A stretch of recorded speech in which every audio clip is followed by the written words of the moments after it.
Well, recently I worked on a coal project where the mining company had, made it very clear that they're very concerned about water quality. All mining companies are. But in this case, they made it clear one of the objectives of the project was to avoid having a water treatment plant.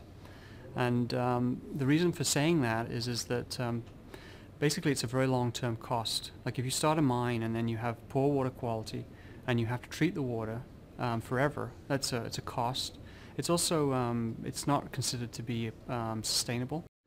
So for this particular project, we were faced with the challenge of coming up with innovative ways to mine so that there wouldn't be this long-term legacy of a water treatment plant. The technologies that we were proposing had never been applied at the scale that we were proposing to use them.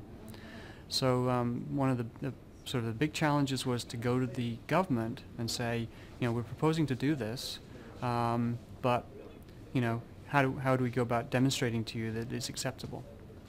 And then also at the same time, as with a lot of the projects we work with, we have to deal with First Nations people, Aboriginal people, and explain to them, to give them confidence that the project can proceed without having a water quality effect. Well, the huge benefit is that they actually got their permits, which and we like to quantify things in terms of cost. The comparison would be to have no project. So if you want to put a cost on that, you could be talking about hundreds of millions of dollars because it's a lost opportunity. Like if you don't have your permit, you can't proceed with mining. So that was the big benefit for them, was they got their permits. So, and an agreement from the government and acceptance from the First Nations as well.